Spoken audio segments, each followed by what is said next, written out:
Health Secretary Tom Price has resigned. Ladies and gentlemen, we got him. Down goes Price. Down goes Price. Now, he resigned about an hour after Donald Trump dressed him down, and we have a clip to prove it. Take a look. I'll see. I mean, we have. He's a very fine man, but we're gonna make a decision sometime tonight. He's a very, very fine man. Well, we have great secretaries, and we have some that actually own their own planes, as you know, and that solves that. But we put it in order that no more planes. If you look at past administrations, for instance, if you look at the Obama administration and you take a look at the amount of time that they spent in the air, they spent a lot of time in the air. But I felt very badly because Secretary Price is a good man. But we are looking into it, and we're looking into it very strongly. Well, we'll take a look. I'll be announcing something in the pretty near future. I mean, the guy is unbelievable, man. Yeah, okay. We're looking into it very strongly. We're looking into it. What does that mean? Hey, what's going on? Quiet! I'm looking into it. And really, really strongly. Okay, the previous administration spent a lot of time in the air. Yeah. If you look at it, the previous administration spent a lot of time in the air. I mean, I haven't looked at it. No one has. Right. Yeah. And that means, no, they didn't use private planes, but they had to travel because they work for the government. And they spent a lot of time in the air. Okay, recently, we've got a lot of good secretaries. We got a lot of good secretaries. A lot of good secretaries. I can't. Come on, this guy, you voted for this guy. All right. Also, just the as he said, I'll probably be signing an executive order, which we did this week. I'll probably be signing, maybe, I might be signing an executive order. Like, hey man, let us know when you do.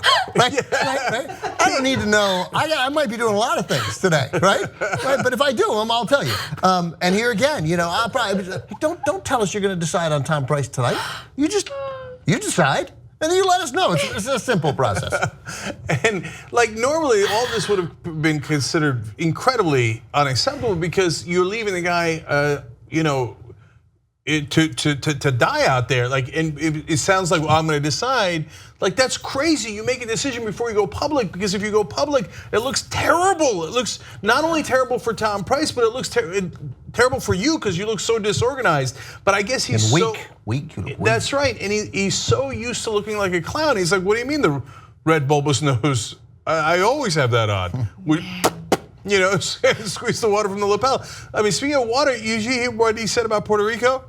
He said, Puerto Rico, turns out it's an island surrounded by water. Big water. Swear to God, he said big water. No, but ocean water. Ocean water. What else?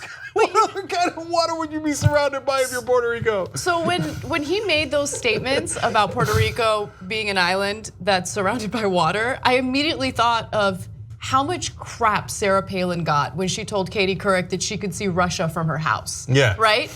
I mean, like, we have devolved as a country. Like, at least during the Sarah Palin days, there was just a general consensus that, like, that's kind of unacceptable, you might be the VP. But now we have a president who says things like, Puerto Rico is an island surrounded by big water. How Republicans don't take any, you got it now, it's 3 straight elections really, I forgot about Palin. Like, take stock, man. Yeah. George W. Bush, Sarah Palin, Donald Trump.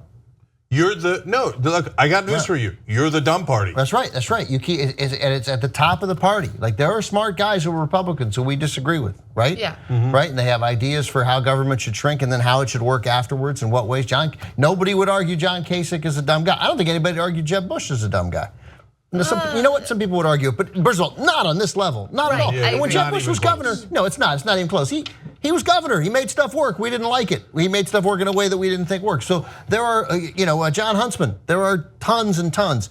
But man, you guys just keep electing the dimmest bulbs in your closet to lead the party. But that goes to a very important point, and then we're going to get to Price more thoroughly in a second. Is that, look, guys, it's not just the leadership; it's the voters. So you might find that more offensive. But you had 17 choices in that primary, and you chose the dumbest guy in the lot. You could have chosen John McCain in 2000. Back then, I was a Republican. I voted for John McCain in the primaries. But you chose the dumb guy.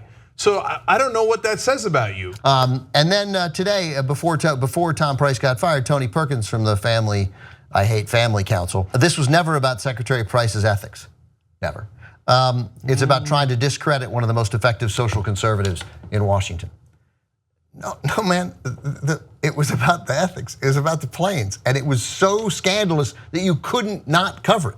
$400,000 in taxpayer money going toward those private jet trips. You pay $25,000 to fly to Philadelphia when a train takes 2 hours and costs $72? You know, $172? But it goes, by the way, real quick, I don't buy for a second that Trump decided, I think Trump forced him to resign, let's keep it real. But I don't buy for a second that it's over these chartered flights. I think it has everything to do with Trump being bitter about the fact that Tom Price couldn't do anything about healthcare.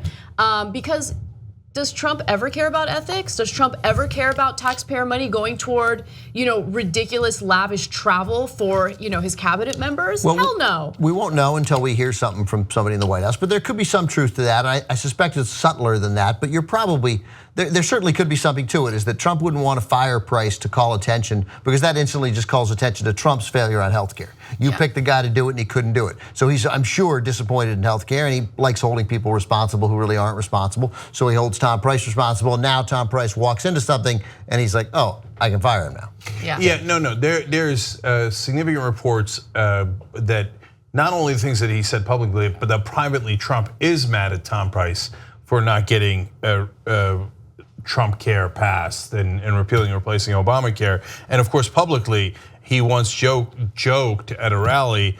He pointed to Price, who was on stage with him. He said, he better get them, otherwise I'll say, Tom, you're fired. That was at the Boy Scouts rally. Yes, Boy Scouts rally, the Jamboree. And then he was very clear that he was joking. He did this, like, oh, you know me. Right. Yeah. But again, the internal reporting indicated that he wasn't joking. And so, but look, so let's break that down. Number one, he's a clown. He doesn't know how government works. So your Department of Health and Human Services Secretary is important, but can they rally the votes needed in the Senate? It's not exactly the right. Like, first of all, they can't do it unilaterally. Of course not. That's preposterous. Do you have the votes or you don't have the votes? Can they craft the legislation? Not really. And if anyone is going to twist arms to get votes, what power does the guy at HHS have? It's either the president or Mitch McConnell that gets it done or doesn't get it done. So to weirdly blame your health secretary, basically, is to misunderstand the process. It's, if I have a bad day on air, it's to turn to our accountant and go, why didn't you do a better talk show today? Yeah. I mean, if he screwed up the accounting, then I would say that's his fault. Well, it's almost like requiring the accountant to raise money. Like the accountant manages the money you bring in, but I was like, I don't go raise money. I don't raise money. I make sure that you have enough money to operate. You don't break the law. That's my job. That's a perfect analogy, Ben. Thank you for making mine better, because that's what dumb people do who don't understand what an accountant does. The accountant doesn't raise money. The accountant tracks the money you have. The Secretary of Health and Human Services doesn't go do a whip count in Congress and pass a bill and make sure it has the right legislation or provisions in it. He applies that, right? Once it passes, then it's his job to make sure that it's applied right. Could they have a small role in whipping people, especially because he came from the House and maybe he knows some colleagues that are right wing and he convinces them? Well, sure, a little bit, right? One of the reasons why Trump picked so many members of Congress is because he was hoping that would sort of have some Svengali-like effect on their ability to persuade their colleagues. But Tom Price was in the House and he doesn't have any sway at all in the Senate, and I suspect senators would resent it. If Tom Price had been intricately involved in crafting the healthcare legislation, he's an orthopedic surgeon, or physician anyway, could he have had some role there? But he doesn't, because all they wanted to do was repeal Obamacare. There was never a cohesive plan. Obamacare, the right likes to claim, was rammed through. There were 18 months of public hearings on Obamacare. It wasn't even vaguely rammed through. It didn't pass with any Republican support in the end, but it wasn't rammed through in any way. All of these were rammed through in a period of months without having any legislation at all. When Trump came in, they fired bill after bill after bill. They're just little, they're little tricks. That's what it is always. They're tricks designed to make you think that they're passing something when all they wanted to do was repeal. So even the idea that Tom Price could have been involved in crafting legislation, there was no legislation. Tom Price didn't want that legislation when he was in the House. He didn't want it at HHS. And what he would have been in charge of, last thing, of course, is implementing whatever law you passed. That would have been his task at HHS. And then finally, a second misunderstanding here is, okay, so he spent $400,000 on planes, and he said, well, don't worry, I'll give you back a little less than $52,000 for the price of my seat on a plane. On a price of a business class ticket on a plane. Right. To be fair to Tom Price, I don't know that he's got $400,000. And besides which, all Tom Price cares about is money, right? He's worth $14 million. Oh, is that right? Yeah, he's one of, Okay, then he has it. He should have definitely given it. He's one of the, as you might imagine, one of the poorer members of Trump's cabinet, but he's worth $14 million. Drain the swamp. Also, you remember, how he's not a criminal, I don't quite know. He advocated legislation to boost companies that he had a personal investment in. Well, that's partly what I was getting at. So they talk about, drain the swamp, but you wasted government resources. They claim Trump was mad about that, and the elites going around in private planes, and that's not draining the swamp. No. There's much bigger problems with draining the swamp. So first of all, Tom Price did, in essence, insider trading with information he had as a congressman that the rest of us didn't have. And they had to pass a whole law to make sure you couldn't keep doing what Tom Price was consistently doing in the House. Oh, good, I got some information you don't know. I'm gonna go trade on that. That's part of how he made the money in the first place. That's the swamp. Trump already knew that when he selected Tom Price. So this is actually a molehill compared to the mountain of corrupt dealings that Tom Price in the past, which Trump loved and hence selected him. Like, oh, that's savvy, way to cheat the American public. And then talking about saving money or not saving money. Look, $400,000 is terrible and he shouldn't have done it. But Trump today announced a bill that would cost us trillions of dollars. And those are tax cuts that would go to the richest people in the country, to the corporations who are Trump's donors.